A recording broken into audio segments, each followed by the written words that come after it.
mamasukin naming manunood at samahan niyo po muli ang inyong kaibigan sa pagtuklas po ng mga bagong kaalaman tungkol sa kalusugan. I'm Lalaine Saron Alfanoso, dito po sa programang Health Unlimited. Isa na naman po masayang panunood sa inyong lahat mga kaibigan. Isa na namang episode na punong-puno ng mga impormasyon kung paano natin mapapanatiling malusog ang ating pangangatawan. Isa sa mga kayamanan na atin pong dapat makamtan ay ang atin pong kalusugan. Aanhin ba natin ang limpak-limpak na salapian at pagkadami-daming yaman kung ikaw naman ay nakaratay sa banig ng karamdaman? Sigurado ko mga kaibigan na hindi mo rin po makakamtan ang sadlak na kasiyahan. Kung tayo po ay nasa tumpak na kalusugan, tayo ay magiging ganapang katauhan, pero mas higit pa po doon ay magkakaroon tayo ng katiwasayan sa kaisipan at magandang relasyon sa ating poong may kapal. Kaya nga po, panatilihin dapat natin na nasa tama at sadlak ang ating kalusugan, malayo po sa anumang sakit na nagbabadya na dumating sa anumang oras sa anumang lugar. Ito po uli mga kaibigan ng inyong lingkod, Lalaine Saron Alfanoso, at sa isang oras na naman mga kaibigan, tayo po ay magkakasama dito po sa programang Health Unlimited. I would like to invite each one of you mga kaibigan na basahin natin sabay-sabay ang mga kataga sa Biblia na matatagpuan po sa Psalms 103, 1-5. Ang sabi po dito, "Bless the Lord, O my soul, and forget none of His benefits, who pardons all your iniquities, who heals all your diseases, who redeems your life from the pit, who crowns you with loving kindness and compassion, who satisfy your years with good things, so that your youth is renewed like an eagle." Ang gusto pong sabihin nito mga kaibigan, na mga televiewers, mga taga-subaybay, na linangin po natin ang ating relasyon sa Panginoon dahilan sa Kanya po nagmumula ang lahat ng mga bagay na nasa atin. Ang ating buhay, ang ating kalakasan, ang mga blessings, ang mga pagpapala, ang mga magagandang mga bagay na nangyayari sa ating buhay. Siya po ang dahilan kung bakit tayo ay walang sakit at hindi nahaharap sa sakuna. Kung tunay lamang po tayo na magpupuri o nagpupuri sa Kanya at susundin po ang lahat ng Kanyang pag-uutos, wala pong mangyayaring sakit, wala pong mga pagdadalamhati, wala pong kamatayan sa bawat isa sa atin. So mga kaibigan, purihin po natin ang Panginoon, and I am inviting you to please pray with me. Dear Father, source of everything, the giver of life and sustenance, we humbly come to you, dear Father. We seek for Thy presence to be upon each one of us. Enlighten each one of us, dear Father, para po ang mga kaalaman na aming naririnig ngayon ay makatulong para po umunlad ang aming mga pangangatawan at maiwasan ang mga sakit. Patnubayan po ang aming mga guest na mga doktor at lahat ng aming mga televiewers. At kung meron man po na nanunood na may sakit ngayon, pagalingin mo po sila, mga Panginoon. And we claim the promise that you will heal them. Salamat po, Lord, sa assurance ng pagdinig sa aming dalangin. Ito po ang aking prayer sa pangalan ni Jesus. Amen. My dear listeners, napakaganda po ng ating talakayan ngayon. Ito po ay tungkol sa malaria. Saan ba ito nanggaling? Ano ba ang mga causes? Ano ba ang dahilan kung bakit nagkakaroon tayo ng malaria? At ano ang mga pamamaraan kung paano natin masusupil o kaya mapiprevent na dumapo sa ating katawan ang malaryang kinakatakutan? Well, panuorin po natin itong video at makikita po natin ang isang kwento ng buhay. Malaria. It begins with a single bite from the female Anopheles mosquito, harboring the malaria parasite. The parasite flows to the liver, maturing and multiplying, then eventually invading the red blood cells.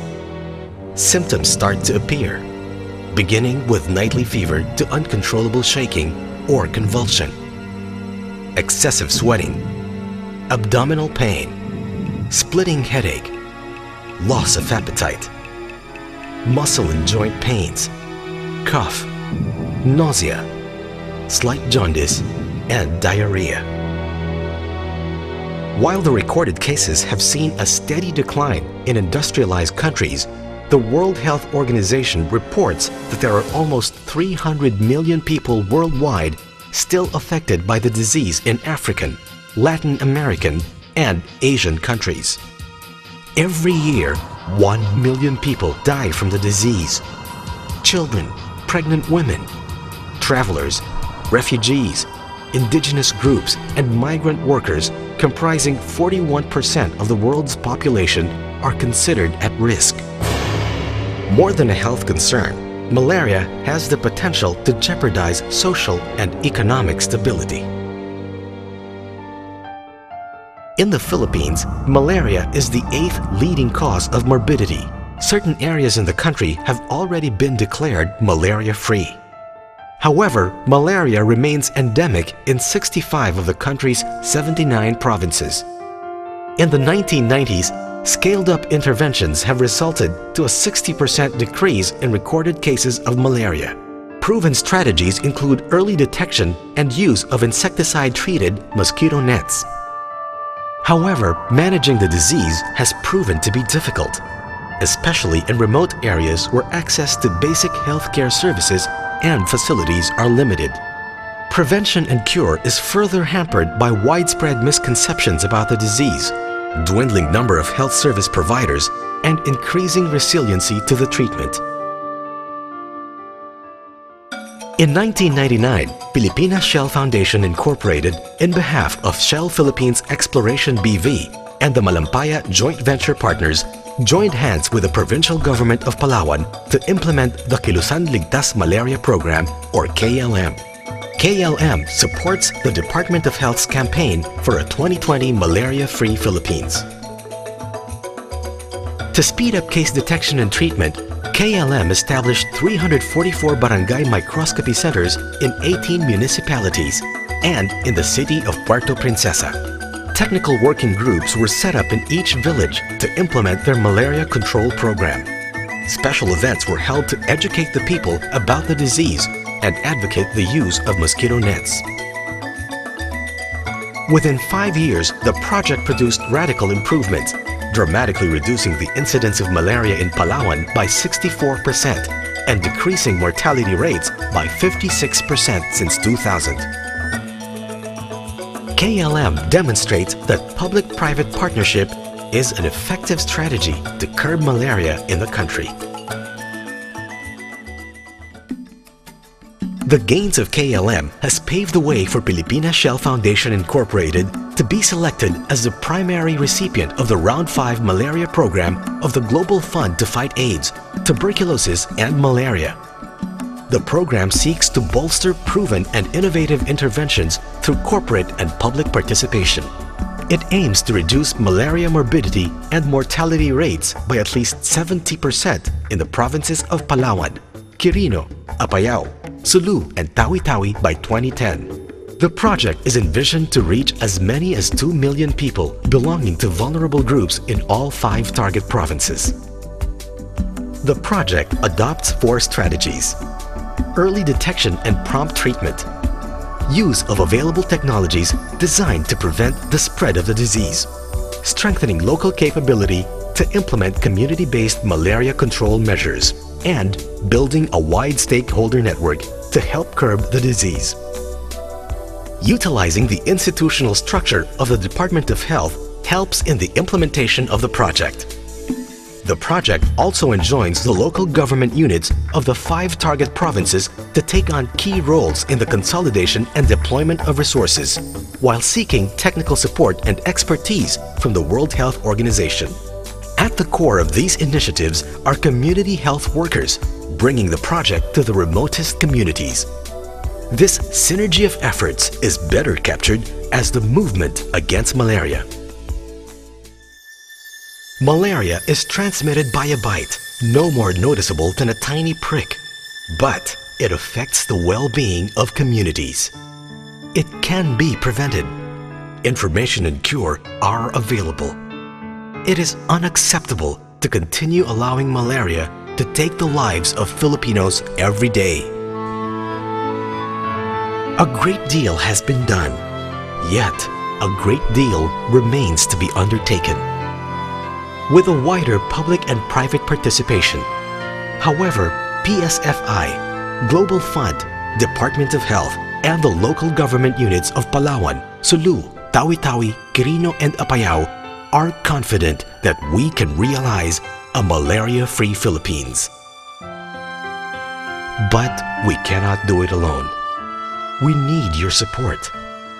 Help us combat malaria. Help us save more Filipino lives. Together, one scourge, one fight, one movement. Be part of the movement against malaria.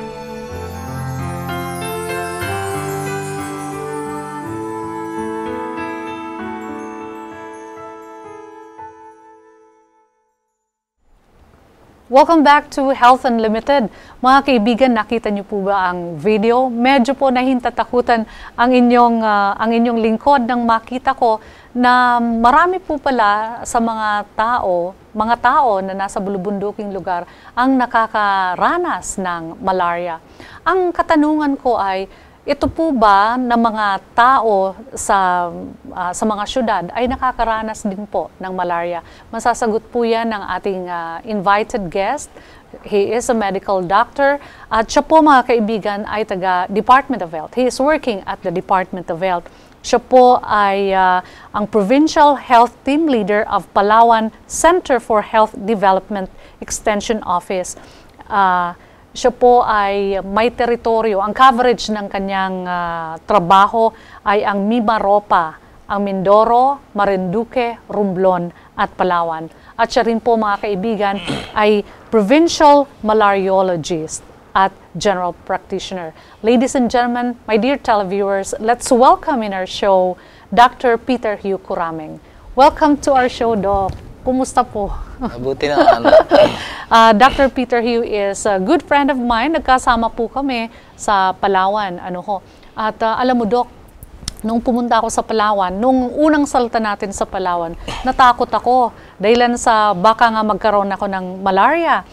I've been there for 5 years, pero hindi naman ako nagka-malaria.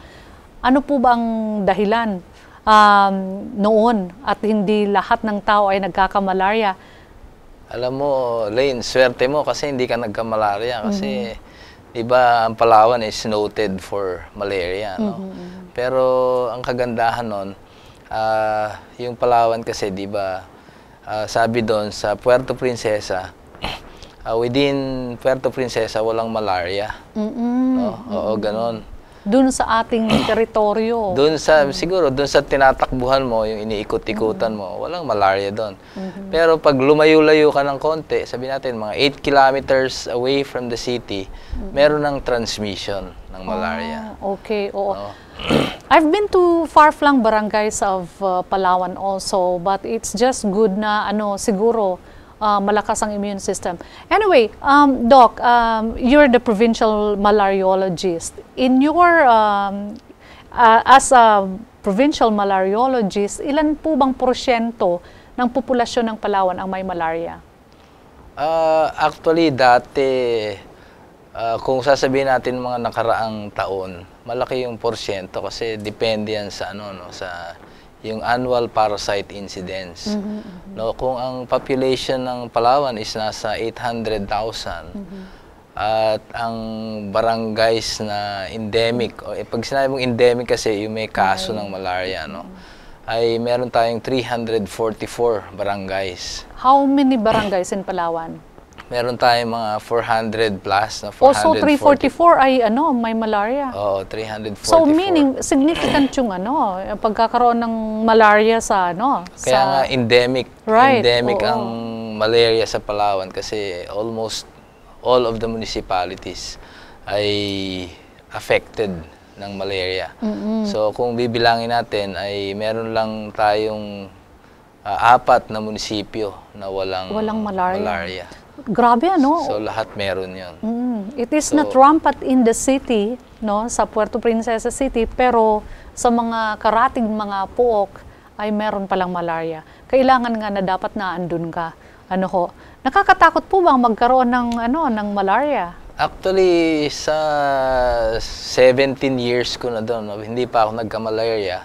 Pero yung mga natanong ko, sabi nila nakakadala. No, kasi hindi mo maintindihan daw yung pakiramdam. Kasi yung iba nagsusuka, nilalagnat, masakit ang ulo, masakit ang katawan. So, maraming mga physical manifestations. Anyway, Doc, ang itatanong namin sa inyo, kung ano ang dahilan, bakit nagkakamalarya ang isang tao, at ano nga ba talaga ang malaria? Pero sasagutin po niyan sa pagbabalik po ng ating programang Health Unlimited. It takes a global network to be in touch with planet Earth's global community. Hope Channel broadcasts the hope found in Jesus with 10 global channels through programs on healthy living, history, culture, music, and biblical spirituality. And Hope Channel provides a diverse cultural programming mix in many of the world's major languages. Welcome to donor-supported Hope Channel. Welcome back to Health Unlimited. Mga kaibigan, kasama pa rin po natin ang ating guest, medical doctor, si Dr. Peter Hugh Corameng. Doc, alam niyo po ba, bakit nga ba takot na takot ang mga tao na magka-malaria, na parang pag sinabing mong malaria or nagkaroon ng malaria, parang death penalty na yon? Ano pa? What's in malaria? What is malaria? Alam mo, Lane, dapat nga hindi natin katakutan yung malaria, no, di ba? Kasi noon, sabi natin sa origin ng malaria, dati ay sinasabi nila nang galing daw sa hangin. No? 'Di ba? Halos lahat ng sakit. Yung myth, yun ang myth. 'Di ba? Yun yung sinasabi nila nang galing sa hangin. Actually, kung yung olden times na sinasabi, ay yung malaria, ang ginagawa nga dyan, yung may mga nagkasakit ng malaria ay pinadudugo nila. No? Para, di ba, i-bleed nila, no? Para nagba-bloodletting. Actually, yun yung simula ng bloodletting din, no? Yung pinadudugo nila para daw mabawasan ng dugo. Kasi yun yung paniniwala nila, kaya mataas ang lagnat kasi sobra daw sa dugo. Kumukulo ang dugo sa loob. Di ba, gano'n? Pero anyway, yung malaria ay nagsimula pa yan nung unang panahon pa, hindi pa nila, yung siyensya hindi pa gaanong alam. Tapos nakikita nila, yung unang merong, sabihin natin na write-up about malaria ay galing din sa China. No? Yung gamot din, doon din ang galing, no? Sa China. So, it is safe to say na ang malaria ay nanggaling sa China or doon lang na-discover? Doon lang nila na-discover. But it's all over? Actually all over, no, kahit sa western areas, ano. Pero sa China lang kasi merong nakalagay na yung symptoms, no, about malaria. Tapos later may mga nakadiscover na ng malaria, si Laverna na sinasabi, no, na yung fever, chills, ganyan. No, yun yung mga symptoms. Pero anyway, yung discovery noon, na nabigyan pa nga siya ng Nobel Prize. Hanggang sa sumunod na discoveries ay yung differentiation na ng species. No, kasi, species ng lamok species ng malaria mismo. Okay. Kasi meron siyang mga iba't ibang klase pa, no, mga 5 species ng malaria. Baka sa iba meron pa. No? Tapos noon hanggang on a later date, sabihin natin, by 18th centuries, ay na-discover nila through microscopy. Nakita na nila yun, na-differentiate na nga nila. Hanggang, yun na-diagnose na nila. No? At, yun nga, sinabi ko na dapat hindi natin katakutan. Kasi, unang-una, yung malaria ay cause ng isang parasite. No? Yung parasite, pag sinabing parasite, ibig sabihin meron siyang kailangan na host na pagtitirahan. No, kagaya yung mga yung sabi, parasito sa Tagalog, ano? Kagaya ng amoeba, no? Yung pinaka-simple na maintindihan natin yung amoeba. So, dapat may host. Dapat meron siyang host. No? Yung amoeba, sabihin natin, pag may nakain ka na marumi, tapos may amoeba doon, pwede kang mag-diarrhea. So, ganun siya, no? Ito naman, ay kailangan niya ng vector, na yung lamok. Ang vector, parang yung vehicle. Yung vehicle. Yung magdadala. So, kailangan niya yung lamok, at hindi lang basta-basta na lamok, no? Baka sabihin natin yung lamok dyan sa bahay natin, o yung... Anong klaseng lamok? Sabihin natin yung Anopheles, no? Anopheles na... So, ang nagdadala ng malaria ay yung infected lamok na Anopheles. Ay, okay. So, eto lang, Doc, ko lang. So, there should be a host, galing sa host, kakagatin ng lamok na infected ng Anopheles, ng malaria. Actually, mamaya babanggitin natin yung cycle niya, yung siglo niya. Kasi kung i-elaborate natin ng husto, baka medyo mahirap, no? Mahirap intindihin. Ang siguro puntahan muna natin yung cause, no? Sabi ko nga galing sa lamok at hindi lang basta-basta lamok. Yung tinatawag na Anopheles, no? Kasi yung lamok sa bahay, ayan yung Culex, no? Sinasabi Culex kinkyfasciatus, na kakaiba rin siya dun sa lamok na nagdadala ng malaria. Baka matanong mo rin yung lamok na nagdadala ng dengue, iba rin yun. No? Yun yung sinasabi na Aedes, ano? Aedes. Na ang kaibahan niyan ay sabihin natin kumakagat siya sa umaga. Yung sa malaria naman ay kumakagat siya sa gabi o pagkagat ng dilim. Yun, hanggang pagliwanag ng araw. So, yun ang difference. Yun yung mga pagkakaiba niya, no? The same vector, pero yung dengue, ang lamok, kinakagat ka sa umaga. Pero yung malaria, kinakagat ka sa gabi. Sa gabi. Ang kagandahan kaya sinabi ko na parasito siya kasi yung dengue is a virus. Itong parasito is mas malaki siya kaysa sa virus. Okay. No, di ba? So, itong malaria, meron siyang 5 na anyo. Iba't ibang klase? Klase, oo. So, pag sinabing Plasmodia, yun yung pinaka-classification niya. Plasmodia. Pero yung iba-ibang klase niya, yung species na sinasabi, meron siyang Falciparum, meron siyang Vivax, Malariae, Ovale, at saka meron yung pang-5 ngayon, yung Knowlesi. Talaga?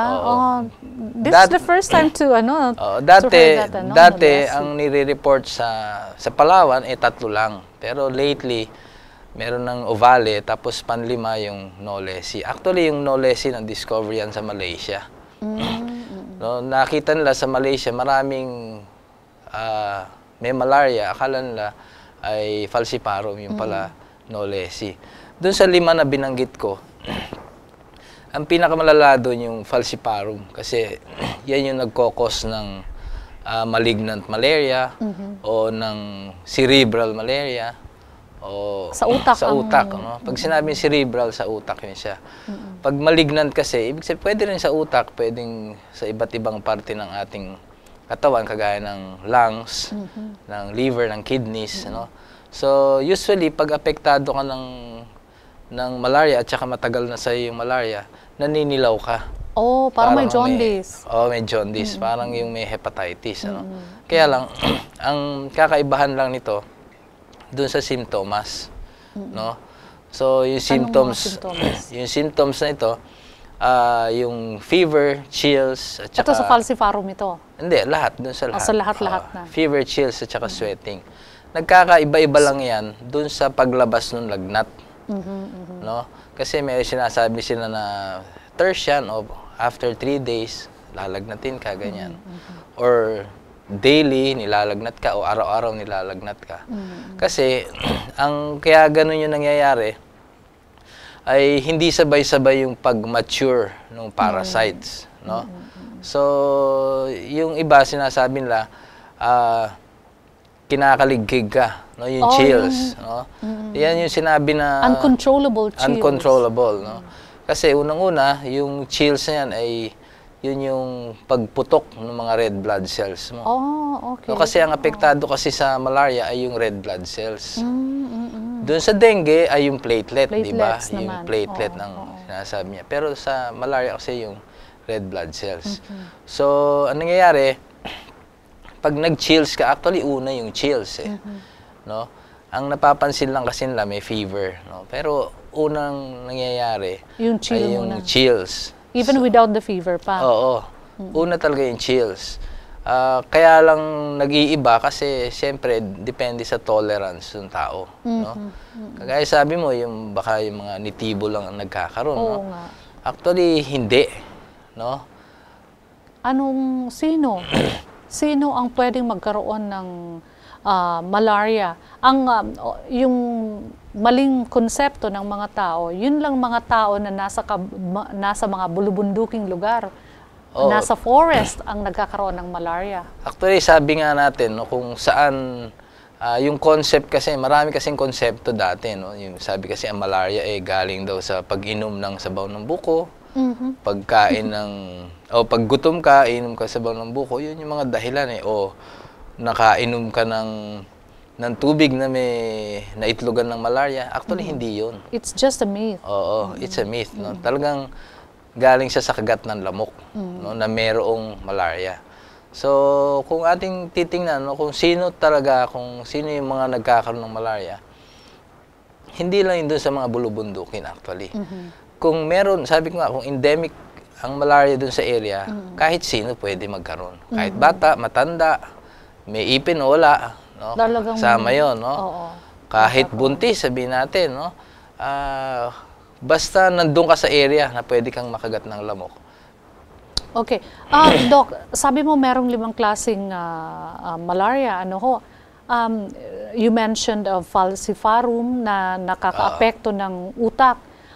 Yun po bang nagkakaroon ng falciparum malaria ay Nasisira ng ulo. Actually, yung tawag nila dyan ay nagkakaroon ng talent. No? Siguro, kasi mapansin mo yung iba kumakanta na, no? Yung iba ang worst niyan kapag naguhubad na.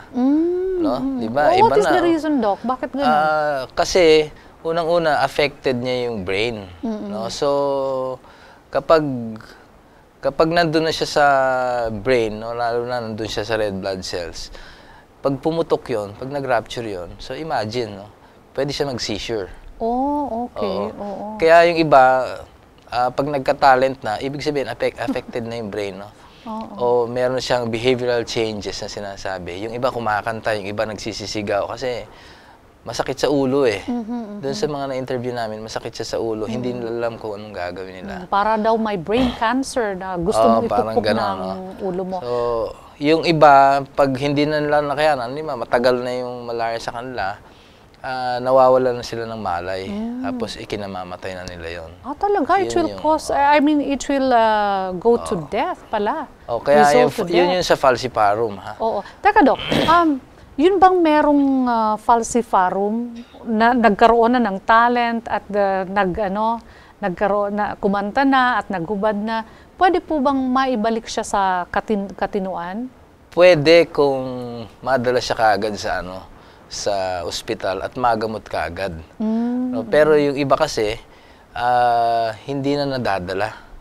So kaya pag nawala na ng namamatay. malay, sabihin natin, within ilang days lang, pwede siya mamatay. Yung yung halimbawa, granting na healed na siya, may falciparum siya, or may vivax siya, or iba't ibang klaseng malaria, so nagkaroon na sila nito. Pwede po bang atakihin sila parati? Paulit. O paulit-ulit ba ang ataking yan o once lang? Yung falciparum, ang kagandahan sa falciparum, once treated mo siya na tama, hindi siya babalik unless ma-reinfect ka. Yung vivax, yung malaria, yung uvale, meron siyang dormant stage. Pag sinabing dormant stage, may natutulog dun sa atay na pwede siyang bumalik after ilang years, 20 years. Kaya pag sinabi nila na yung malaria, once na nakapasok na sa'yo, ay mawawala, hindi na mawawala. Pero once na treated ka, hindi na siya babalik. Kaya lang siya nakakabalik because of the relapse, na yung dormant stage nga. na nandun, yung hypnozoites na nandun sa liver cells. Okay. Bakit sa liver? Bakit hindi sa puso? Bakit hindi sa brain? Bakit doon siya namamalagi? Yun lang kasi yung pwedeng lang pagtaguan na doon sa Kupffer cells ng liver, na doon sila pwede magtago. What's in the liver? Bakit yun ang paborito nila? Meron sigurong protective mataas na kasi ang may ang coating. oxygenation doon. That keeps them alive. Oo. So, pati doon yung pinanggagalingan din siyempre ng ating mga red blood cells. Tama. Oo. Tsaka yung hypnozoites, yung liver cells, doon sila nagtatago. Doc, sabi mo may pagkakataon na pwedeng mag-relapse. Ano yung mga pagkakataon na yon na pwedeng bumalik ang malaria? Dormant yan natutulog na halimaw sa loob ng katawan. Pag hindi ka nagamot ng husto, so kailangan talaga na kumpletuhin yung gamot. Kumpletuhin ang gamot. Ay, napaka-interesting yan. Kasi ano ba ang gamot sa malaria? Iba't ibang klase siguro, ano po? Meron na lang tayong ilan na ginagamit na gamot, no, yung artemether lumefantrine o yung Coartem. Tapos syempre yung Primakin para pampatay nitong mga hypnozoites o yung mga dormant stage na nandun sa liver. So kailangan mong inumin yung mga yon. Mga 3 araw lang naman yon, yung Coartem, tapos yung Primakin, depende yun kung falciparum, 1 araw mo lang yun iinumin. Dapat regular ang intake mo. Oo. May specific regimen po ba ang gamot na dapat inumin? Gaya po ng tuberculosis, di ba? Pag may TB ka, may iba't ibang regimen na dapat mong inumin yun regular. Yun po bang malaria? Meron din? Meron. Oh, meron. Pero yun nga, sabi ko sa'yo, yung falciparum, 4 na araw lang. Yung Vivax, 3 araw lang yung una lang niya, tapos yung iba, yung sa Primakin ay 14 na araw lang na iinumin. Hindi kagaya ng sa TB, 6 na buwan o higit pa. No? Oo. At kung makalimutan mo, di ba, pag makakaligtaan mong hindi ka uminom ng isa, kailangan mong ulitin uli. Right from the start. Hindi naman, yung sa TB. Yung sa TB, pero ito hindi naman. Okay. So, Doc, halimbawa, may mga kabataan tayo, may mga televiewers tayo na gustong pumuntang Palawan. Alam naman natin na ang Palawan ay nanalo sa ano nga yun? Sa Underground River. Yung Underground River. Seven Wonders of Nature. They wanted to go to Palawan. Paano po natatakot silang pumunta doon at baka magkaroon ng malaria? Meron po bang prophylaxis? Maganda yung tanong mo, Lalay, no? Kasi isa rin pagkakataon yan na talagang ma-advertise natin yung Underground River. No? Sa ngayon kasi, nasa 1,000 na mahigit ang pumapasok doon. No? Dati, tayo-tayo lang pumapasok doon. No? Ngayon, nasa 1,000 na. Yung prophylaxis kasi, depende yun kung gugustuhin mo siya. Kasi yung binibigay ngayon ay doxycycline na lang. Dati, chloroquine yung binibigay. Yan, I remember chloroquine. 2 tableta a week before going to the area. Tapos, weekly habang nandun ka sa area. Ngayon ay doxycycline na binago na. No? 100 milligrams on a daily basis. Ang problema lang doon ay may problema pala. Oo, may problema doon. Kasi pag tinake mo yung iba, nagkakaroon ng GI upset, sumasakit yung tiyan. No? Yun yung malaking problema doon, kaya ayaw inumin ng iba. Ganun pala. So may side effects kasi. May side effects siya. So, mas importante pa rin na panatilihin nilang malusog ang kanilang pangangatawan, ang immune kasi system. yung paniniwala ng iba, once na magutuman ka, saka lalabas yung malaria. Yun yung paniniwala. Pero actually, hindi rin ganun yun. No? Kailangan malakas din ang katawan. Ang katawan. Okay. Doc, we wanted to know yung diagnosis saka yung iba't ibang preventive measures para mahadlangan natin ang malaria na dumapo sa ating katawan. Pero sasagutin mo po yan sa pagbabalik po ng Health Unlimited. Family-friendly, a global vision and a holistic approach to thinking and living. Unlike any other media source on the planet. Welcome to Hope Channel.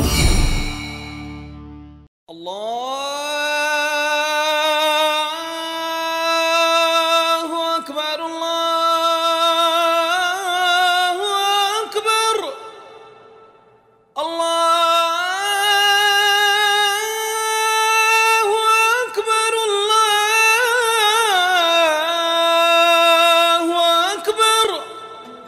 The Middle East and North Africa, a region steeped in history, a region drenched in the blood of conflict, a region of religious extremes, a region rich in natural resources, yet poor in wealth, a region whose ethnic groups are as varied as the colors and textures of a Moroccan tapestry, a region of natural contrast of exquisite beauty, a region in need of hope, a region in need of peace, a region in dire need of a promise for better life.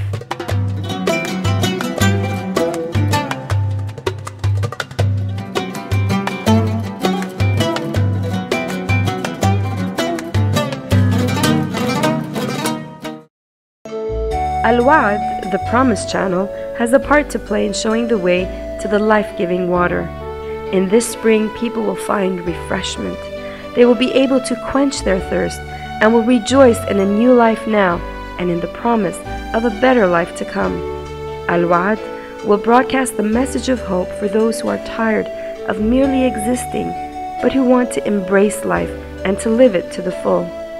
Al-Wa'd channel has come into existence to focus the eyes of the people of this region, beloved and precious to God, on Jesus' promise found in John 10:10. I've come that they may have life and that they may have it more abundantly.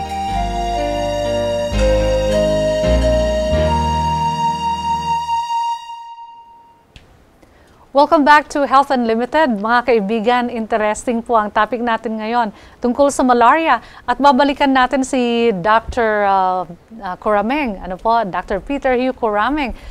Gusto po naming malaman yung diagnosis ng malaria and how it is treated at yung mga preventive measures. Isa-isahin po natin. Unang-una, yung diagnosis po. Okay, no, Lane, pag napunta ka ng Palawan, ang kagandahan sa Palawan, pag napunta ka ron, alam nila kung anong gagawin na sa'yo. No? In all of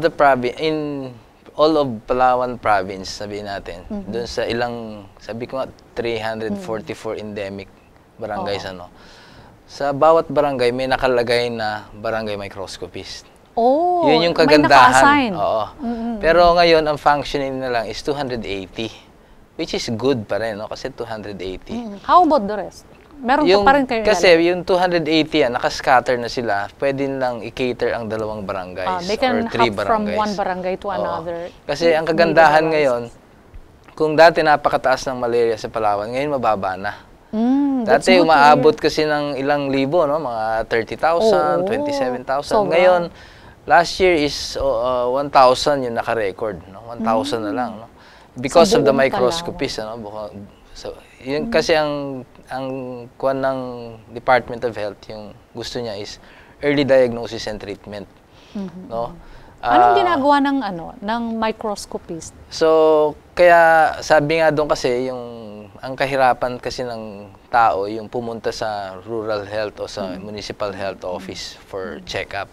Kaya ang ginawa, yung serbisyo ng gobyerno, inilapit sa kanila. Wow! Diba? Yun yung maganda doon, diba? Bagong dating approach, pero binago lang yung sistema. No? So the barangay constituents, hindi na sila mamamasahe o hindi na sila biyabiyahe ng because malayo. Right there, in their barangay, may microscope. So, yun yung maganda doon kasi pagka tingin, in 30 minutes, sabihin natin, o to 1 hour, pag nabasa nila yun, nandun na rin yung gamot. Okay. So, bibigyan na sila kumpleto, kagad. libre ang gamot? Oo, libre ang gamot. Okay. Paano ang procedure? Pagkuha ng dugo? Bali, finger prick lang. Prini-prick lang yung na gano'n. So, manual pa yan? Oo, manual. Finger prick, tapos i-stain sa gym sa stain. Tapos sisilipin na kagad sa microscope. So, ang mga sumisilip na yan ay mga barangay health workers. And they are trained? Trained sila. They are trained every year for, sabi natin, refreshed every year yan sila. So, kailangan lang makuha yung training for 1 month, then may refresher course sila for 10 days the following year. So, ganun yung ginagawa sa kanila. That's good. Di ba parang certification training? May certificate sila. Pag hindi sila pumasa doon, on probation sila.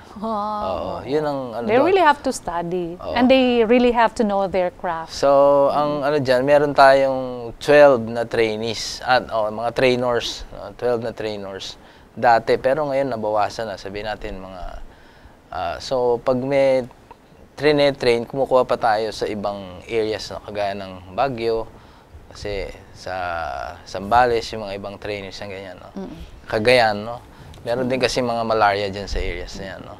So it's good na they are working well at nadidetect agad nila kung sino mga malaria at nabibigyan agad ng medicines. Po. Now, yung mga barangay constituents ba pumupunta, I mean, how often gaano kadalas ang minsan yung pag-prick? Pag sinabi mong kung gaano kadalas yan, pag sinabi mo na may lagnat ka, nilagnat ka, kagad ka na magpunta doon. Okay. So, the moment na magka-fever ka, tapos sabihin natin, 3 days mo na inaano, patingin ka na agad para ma-diagnose ka na kagad. Kasi dati, ang ginagawa nila, itong mga constituents natin, no, 1 week na, o pag malala na, saka lang sila pupunta, which is too late. No? Kasi malaria could kill you in 1 week, 1 week time, no? Lalo na kung falciparum. Kung Vivax o Uvale, matagal ang ano niya. Pero doon sa 280 na mga microscopies, no, bukod doon, meron pa tayong RDTs. Yung RDTs, ito yung rapid diagnostic test na may mga parang ginagamit lang yung dipsticks, yun sa pregnancy test. Ganon. Diba? So it's not painful, it's painless. Hindi, i-pre-prick pa rin siya. So hindi na nilalagay doon sa doon sa slide. Meron siyang lalagyan na parang dipstick din, doon nilalagay yung dugo. Tapos within 15 minutes, i-read mo siya kung positive o negative. How would you read it?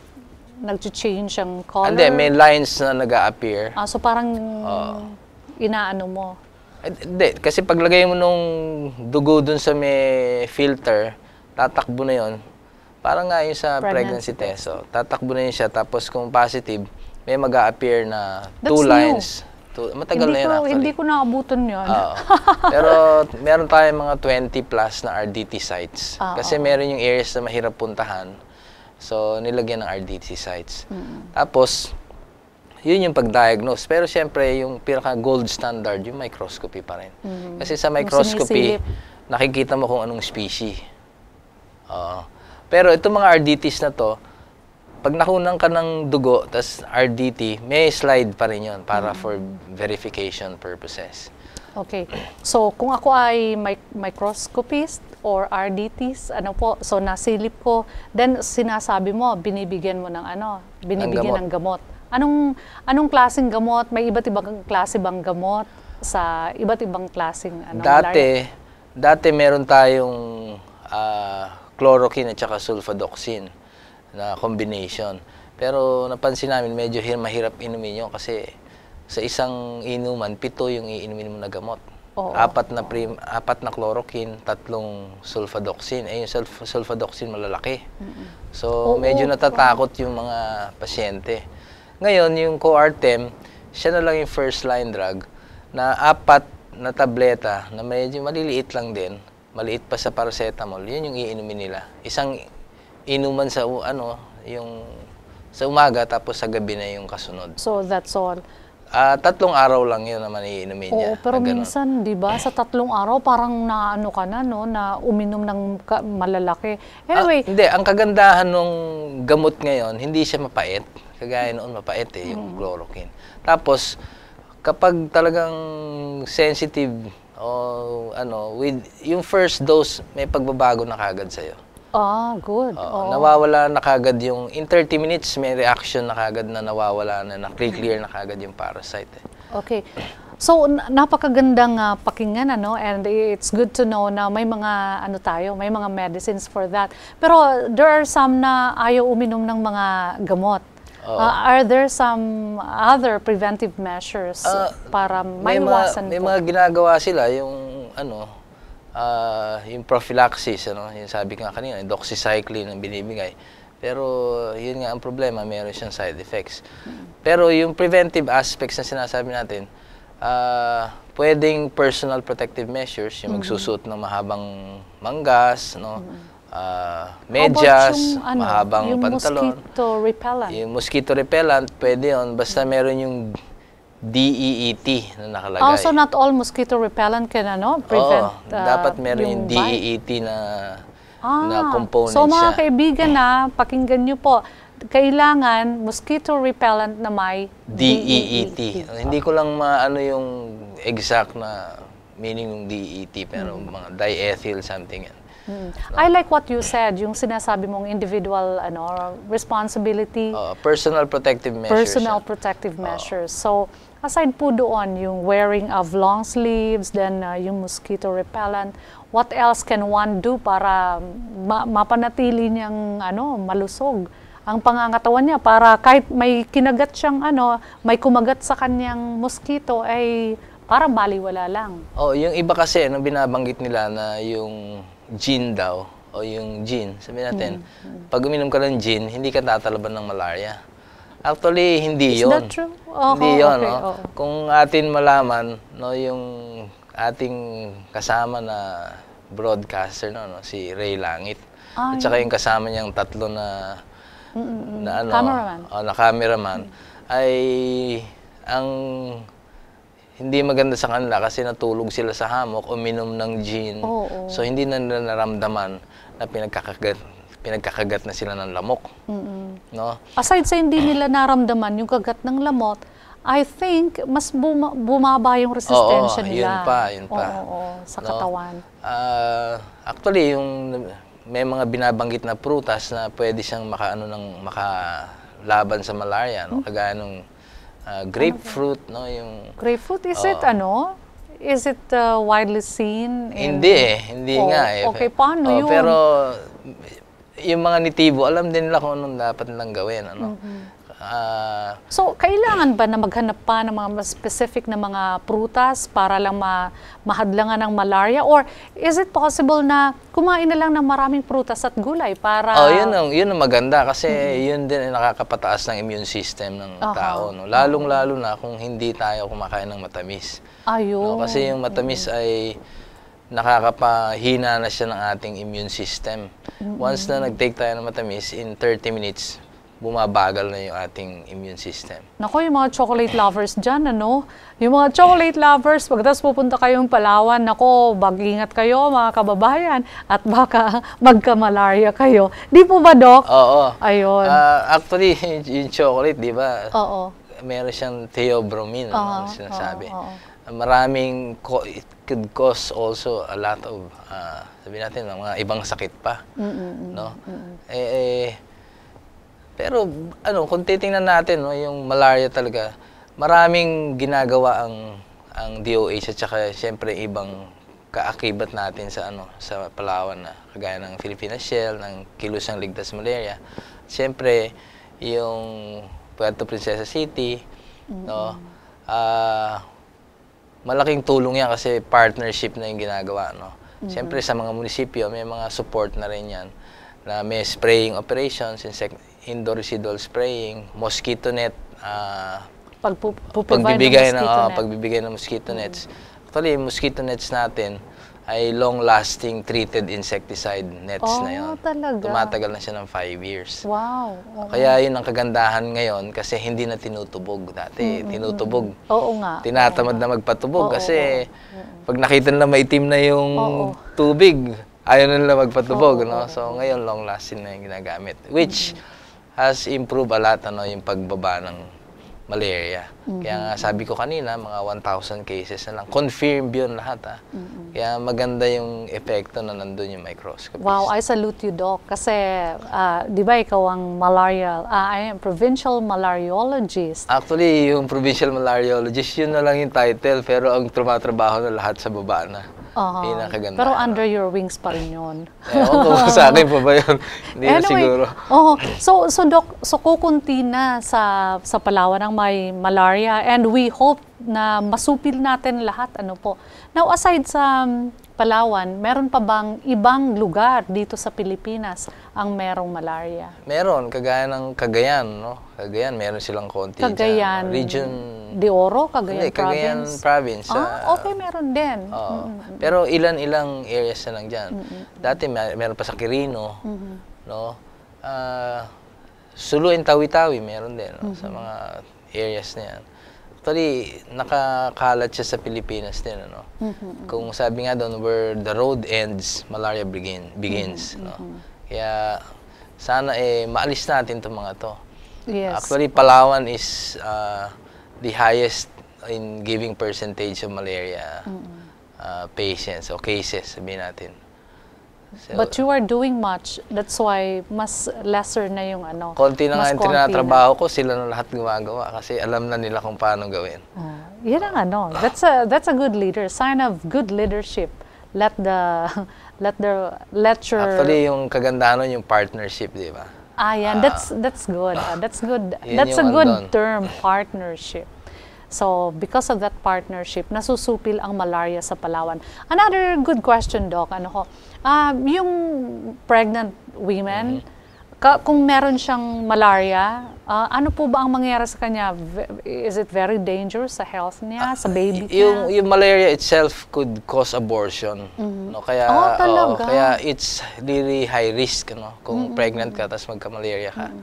Kaya it's good, no, na yung program can give malaria package which includes vitamins, iron, yung kulambo, tsaka yung pregnancy, may booklet pa, no?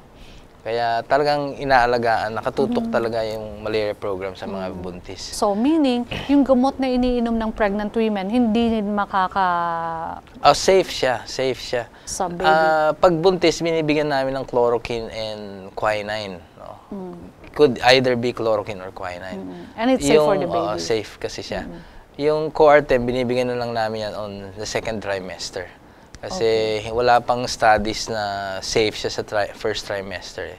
So, para maiwasan yun, sa second at saka third trimester siya binibigay. Okay. Wow, Doc, marami pa tayong mga katanungan na nanggagaling sa ating mga televiewers at meron din tayong katanungan mula dito sa ating mga letter senders. Sasagutin po yan pagkatapos na mapanood natin itong video.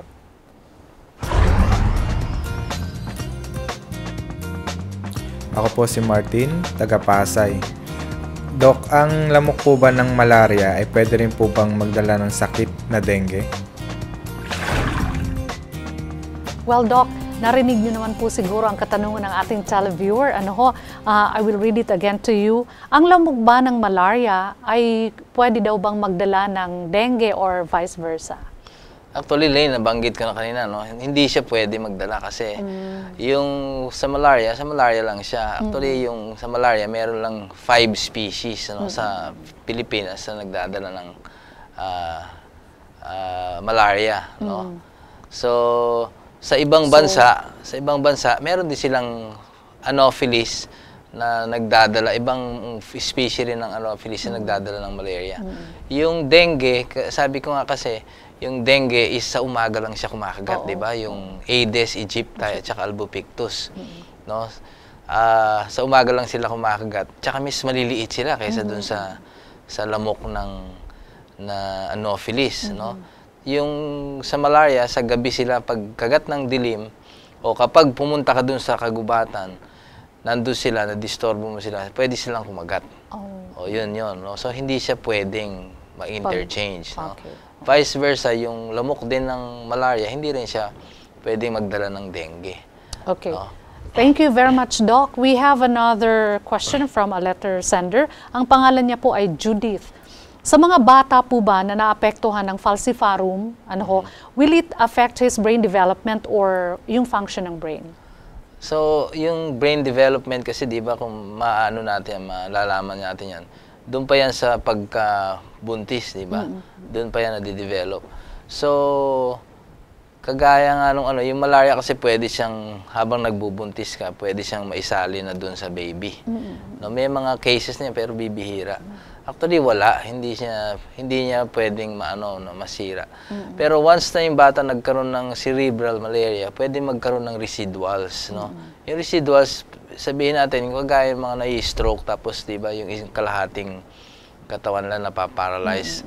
No, ngayon, kung alin yung affected area na tinamaan, sabihin natin nung malaria, no, pwedeng yon magkaroon ng ganon, no? Depende dun sa apektado na area. No? Ang kaganda sa ibang mga bata kung Vivax, no, pwede siyang mag-cause ng anemia. No? Actually, depende kung gaano kadaming red blood cells yung apektuhan. So, it could cause anemia or yung jaundice nga na binabanggit ko kanina. Or yung iba, yung worst na nangyayari, pwede yung iba nagkakaroon ng black water fever, yung umiihi sila ng kulay tsaa o kulay coke. No? Sa dami kasi ng nasisira na red blood cells, hindi na nafi-filter ng kidneys natin, yun, yung black water fever. Yun yung mga, actually maraming complications sa malaria. No? At sa iyong kasagutan, marami pa kaming mga na-form na mga questions. But anyway, Doc, napakaikli ng isang oras sa atin. Talakayan sa malaria. Sa isang oras na yan, Doc, ay marami po kaming napulot na mga bits of information at alam ko na mga televiewers natin really appreciate your coming over to our program, Health Unlimited. Maraming salamat, Doc, at sana po ay sa susunod na pagkakataon, maimbitahan muli namin kayo. Can you please give your last word or piece of advice to our televiewers? Unang-una, thank you, no, Lane, for inviting me. No? Actually, ang kagandahan sa Palawan ngayon ay konti na lang ang cases. No? Kung gusto niyo pumunta ng underground river, although meron pa rin, pero sabi nga doon, kung kayo matutulog doon sa area, be sure to protect yourself. Yes. No? Tapos kung kayo ay magkaroon ng fever after going to Palawan, ay sabihin nyo rin na galing kayo ng Palawan para yung doktor nyo ay maalalayan kayo na makunan kayo ng blood smear. Kasi yun yung common na nakakalimutan na pag nanggaling ng Palawan. So, hindi na po kailangan katakutan yung sakit na malaria kasi once na treated ka for malaria, treated ka for the whole of your life, sabing ganon.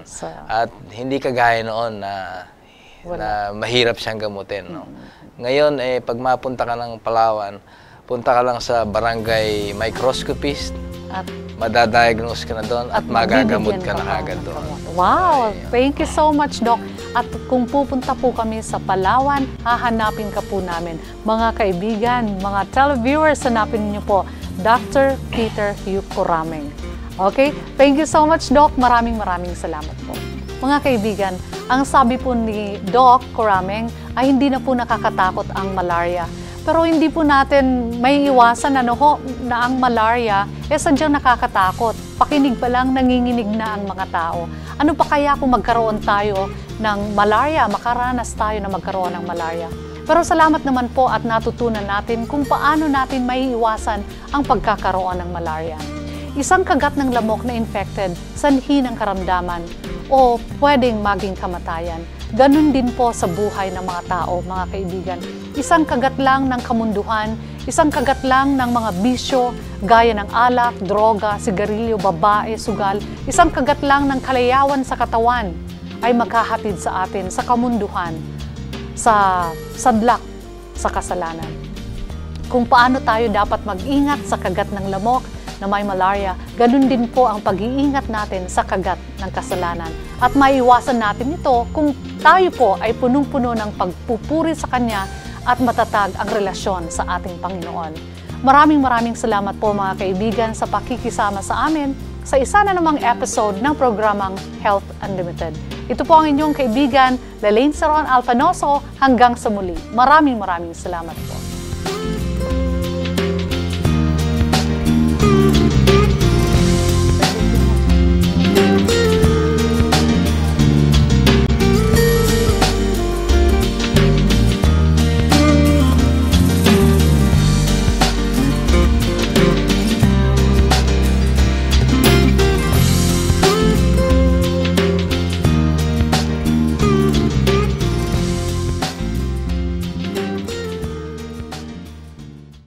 Hope broadcasts everywhere in the world with 10 global channels and is affiliated with more than 50 production studios on 6 continents. The result?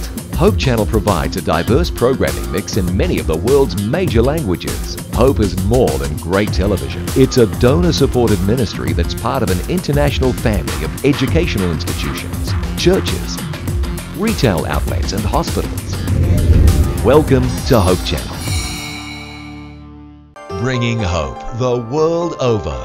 Hope Channel.